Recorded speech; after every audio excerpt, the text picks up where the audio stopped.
Assalamu alaikum. Hope you are fine. Hope you are well.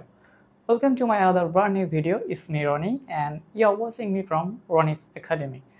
In this video, we are going to learn subject verb agreement. Yes, right.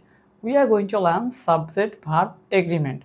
Most of the time, we face a lot of challenges when we are going to making sentences. The time we face a lot of difficulties, but because we didn't know that how to use a sentence and which verb will write or will provide after the subject. So to solve all of the issue, we have to know subject verb agreement. I mean, কোন সাবজেক্টের পরে কোন verb বসবে এবং কোন ভার্বের জন্য কোন সাবজেক্ট এটা আমাদের জানতে হবে। যদি আমরা আমাদের সাবজেক্ট ভার্ব এগ্রিমেন্ট ঠিক হয়ে যায়, সো আমাদের অ্যাটলিস্ট আমরা রাইট ওয়েতে আমাদের সেন্টেন্সেসগুলো লিখতে পারবো এবং সেন্টেন্সেসগুলো বলতে পারবো। So at the end of the day our main focus is that we are learning English by smartly and correctly. So let's get into the video. Subject verb agreement. So subject verb agreement এর জন্য আমাদেরকে তিনটা ওয়ের মধ্যে দিয়ে আমরা যাব। So subject verb agreement জানার জন্য আমরা আজকে জানবো সাবজেক্ট ভার্ব এগ্রিমেন্টের সাবজেক্ট কত প্রকার। সো আজকের ভিডিওতে আমরা জানবো শুধু সাবজেক্ট কত ধরনের হয়ে থাকে, ভার্ব কত ধরনের হয়ে থাকে, অবজেক্ট কত ধরনের হয়ে থাকে, অক্সিলারি ভার্ব কত ধরনের হয়ে থাকে। সো আমরা এটা পার্ট বাই পার্ট জানবো। আমরা শুধু আজকে জানবো সাবজেক্ট কয় ধরনের হয়ে থাকে, অ্যান্ড নেক্সট পার্টে জানবো ভার্ব কয় ধরনের হয়ে থাকে, অক্সিলারি ভার্ব কয় ধরনের হয়ে থাকে, দেন অবজেক্ট কয় ধরনের হয়ে থাকে। সো যখন আমাদের এটা ক্লিয়ার হয়ে যাবে কনসেপ্টটা বেসিকের, তখন will be able to learn any kind of sentences, we'll be able to speak any kind of sentences very fastly and naturally, and that could be really awesome, that could be correct. So let's get into the video. Subject মূলত হয় তিন ক্যাটাগরির। Subject three ক্যাটাগরির হয়।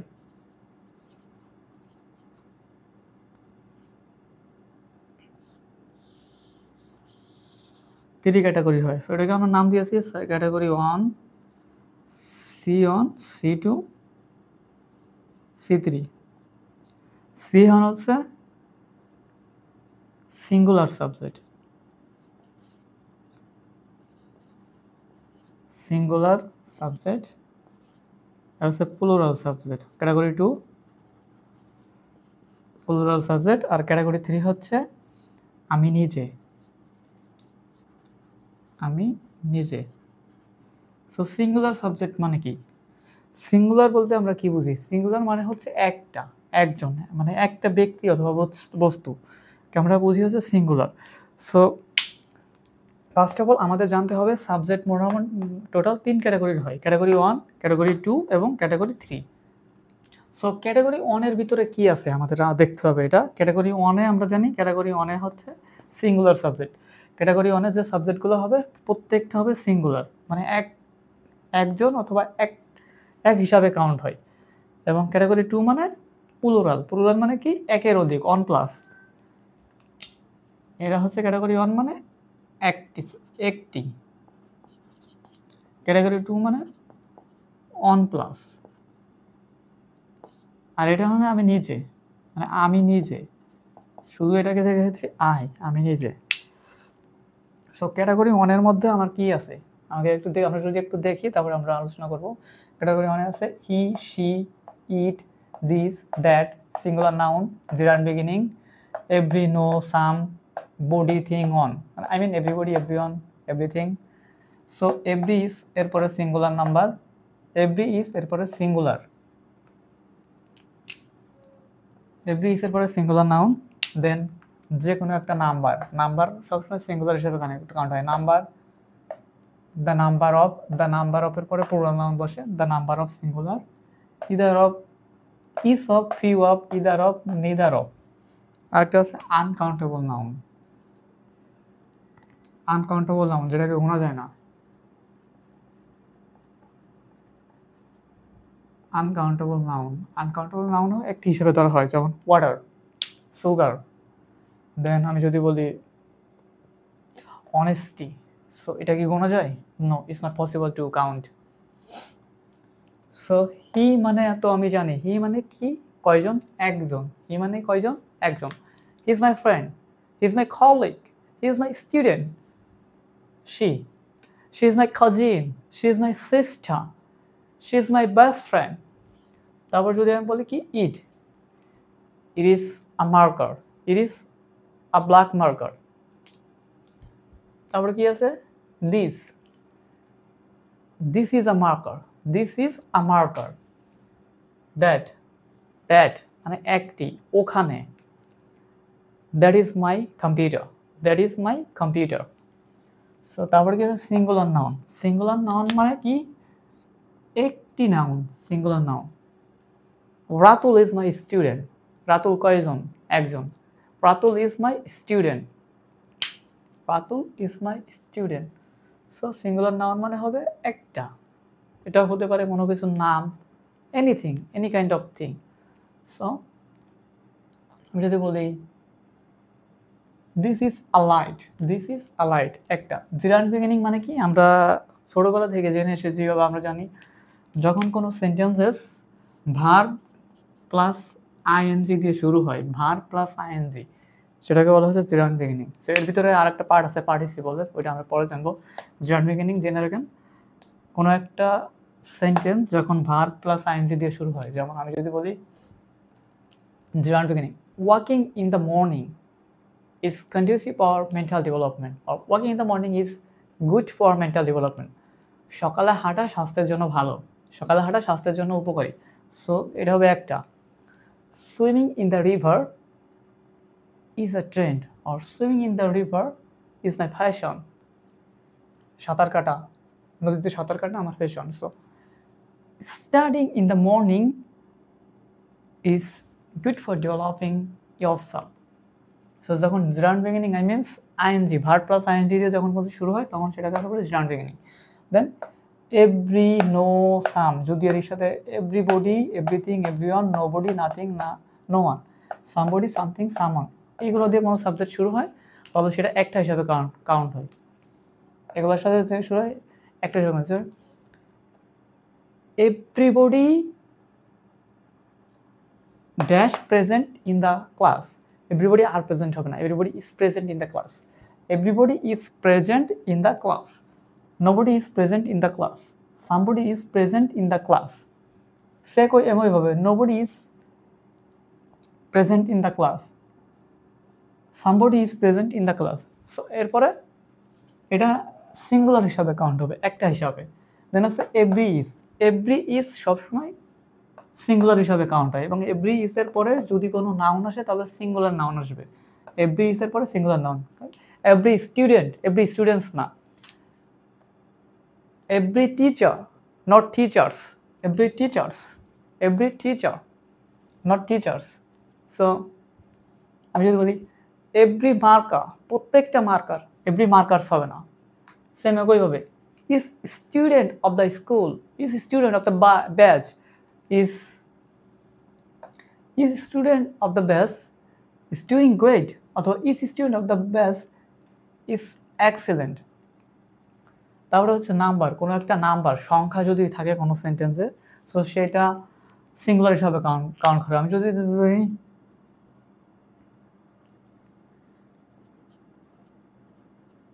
2000 টাকা, 2000 টাকা is not a big amount. 2000 টাকা আর হবে না, 2000 টাকা is. সো 2000 টাকা কোনো সংখ্যা, কোনো নাম্বার যদি সাবজেক্ট হিসাবে বসে বাক্যে, সো সেটা সিঙ্গুলার হিসাবে কাউন্ট হবে। দেন যদি আমি বলি each of, few of, either of, neither of, অথবা either of, neither of, each of, few of, either of, neither of, এটা যদি কোনো সেন্টেন্সে থাকে, শুরু হয় এটা দিয়ে, সো মানে সাবজেক্ট হিসাবে বসে, তখন এরপরে প্লুরাল নাউন হয়, বাট এটা একটা হিসাবে কাউন্ট হবে। আই রিপিট, একটা হিসাবে কাউন্ট হবে। আমি যদি বলি each of the markers, each of the markers, each of the markers, অথবা each of markers writes well, each of marker writes well. So যখন এটা কোনো বাক্যে থাকবে সাবজেক্ট হিসাবে এবং এরপরে অবশ্যই প্রোনাউন থাকতে হবে, এরপরে থাকতে হবে প্লুরাল নাউন। সো তখন এটা সিঙ্গুলার হিসাবে কাউন্ট হবে, আই মিন একটা হিসাবে কাউন্ট হবে। অ্যান্ড আনকাউন্টেবল নাউন যেটা গোনা যায় না আমি বলছি, লাইক ওয়াটার, সুগার, এটা একটা হিসাবে কাউন্ট হয়। আর হচ্ছে দ্য নাম্বার অফ, দ্য নাম্বারের পরে প্লুরাল নাউন হয়, সো এটা সিঙ্গুলার হিসাবে কাউন্ট হয়। এটা কি জন্য যদি হয় কাউন্ট আমাকে বলেন, আই ডোন্ট নো, এটা ভাই গ্রামারই আনটা বানাইছে, ওদেরকে জিজ্ঞেস করেন। So you have to remember one thing that the number of এর পরে সবসময় প্লুরাল নাউন থাকে, মানে the number of students, the number of students of the class, the number of teacher in the school, the number of students in the class, এরপর plural noun হবে but একটা হিসাবে count হবে, একজন হিসাবে। So subject verb এগ্রিমেন্টের singular সাবজেক্টগুলো আপনাকে জানতে হবে। যখন আপনি এগুলো জানতে পারবেন দেন আমরা পরবর্তী দিনে ভার্ব, আমরা জানি ভার্বের প্রকারভেদ নিয়ে আলোচনা করব। ভার্ব মোট 6 রকমের হয়, অক্সিলারি ভার্ব হয় মোট 4 রকমের, দেন সাবজেক্ট হয় 2 রকমের। এটা যখন আমরা জেনে যাব তখন আমাদের সেন্টেন্স মেকিংটা অনেক ইজি হয়ে যাবে। It will be quite easier for us to making sentences and speaking English in for of the audience anywhere. And then category 2, category 2তে হচ্ছে প্লুরাল, ক্যাটাগরি 2তে হচ্ছে প্লুরাল, আই মিন একের অধিক। একের অধিকে ক্যাটাগরি 2তে কি আছে? ইউ, উই, দেই, দিস অথবা দোজ, প্লুরাল নাউন, অ্যান্ড দ্বারা যুক্ত কোনো কিছু, বোথ, তারপরে অ্যান্ড দ্বারা যুক্ত কোনো কিছু, a number of. So you আমরা জানি তুমিও হয় তোমরাও হয়, ইউ তুমি তোমরা, বা আপনি আপনারা, তুই তোরা, অনেক মিনিং আছে, বাট ইউ সবসময় প্লুরাল কাউন্ট হয়। ইউ যদি একজনও হয়, ইউ আর আ স্টুডেন্ট, তুমি একজন ছাত্র, ইউ আর আ স্টুডেন্ট, তোমরা ছাত্র। সো ইউ সবসময় প্লুরাল কাউন্ট হয়। দেন আমি যদি উই মানে আমরা জানি আমরা, একের অধিক, 1+, we are living in Dhaka, then they are my parents, so they দিয়েও প্লুরাল নাউন বোঝায়। তারপরে দিস অথবা those, this are my markers, so এখানে 2টা মার্কার আছে, একটা একের অধিক, যেমন হয় একটা থাকবে দিস ইজ আ মার্কার, 2টা this are my markers. So those একইভাবে, দোজ যখন দ্যাট, দিস আমরা মানে জানি এখানে, আর দিস মানে আমরা জানি দিস মানে এইটি, এইগুলা, দ্যাট মানে এইটা, আর দোজ মানে ওইগুলা। সো এটা 2টা ক্ষেত্রে ইউজ হয়, দিস মানে ওখানেও এখানেও হয়, আবার দিস মানে এটাও হয়। সো দোজও প্লুরাল হিসেবে কাউন্ট হয়। So those are my books, then plural noun একের অধিক আমরা জানি, যখন রহিম অ্যান্ড করিম, আমরা জানি অনেক আগে থেকে বলি Rahim and Karim are good students in this class, and দ্বারা যদি কোনো কিছু যুক্ত থাকে, সেম এটাই হতে পারি র and I are going there. So and দ্বারা কিছু যুক্ত থাকলে এটা হবে plural noun. Then both plus and দ্বারা যুক্ত যদি কিছু থাকে তখনও আমাদের হবে এটা প্লুরাল নাউন। সো অ্যান্ড দ্বারা যুক্ত যে কোনো কিছু 2টা যদি থাকে তো এটা হবে প্লুরাল নাউন। তারপর যদি আ নাম্বার অফ স্টুডেন্টস, এরপরে ভার্ব হবে plural, a number of students. So a number of student plural noun হবে, বাট এটা হবে plural noun, I mean plural subject. আর দা নাম্বার অফের পরে প্লুরাল নাউন, বাট এটা সিঙ্গুলার, দা নাম্বার থাকার কারণে এটা সিঙ্গুলার। আ নাম্বার অফ মানে এটা বোঝাচ্ছে কোনো একটা নাম্বারের সমষ্টি একটা, আর হচ্ছে কোনো একটা আ নাম্বার অফ এনিথিং হতে পারে, প্লুরাল নাউন হবে। আ নাম্বার অফ থাকলে এটা হবে plural noun. A number of মানে অনেকগুলো বোঝায় আর কি। And then next category C category হচ্ছে আমি নিজে। এটা মুখস্থ করার কিছু নাই। সি ক্যাটাগরি শুধু আমি একাই, কারণ আই সবার সাথে যায়, আই সিঙ্গুলার ভাব আর কি। আইটা আমি নিজে সিঙ্গুলার ভাব, এটা সবার সাথেই যায়, মানে ভার্ব আর কি সবার সাথেই যায়। সবার সাথে বলতে সিঙ্গুলার ক্যাটাগরির ভার্বকে নাই, প্লুরাল ক্যাটাগরির ভার্বকেও নাই। সো এই জন্য এটা হচ্ছে ব্যতিক্রম। So I believe that you have learned all of the things. Just look at the picture, look at the board and memorize all of the things. Then it could be quite easier for you to remember when you are going to practicing every single day and you are memorizing all of the things, because you have to, this is the very basic thing and you have to understand all of the things very easily. I mean, if you don't know this kind of subjects, it will be quite easier for, it will be quite tough for you to manage to making sentences.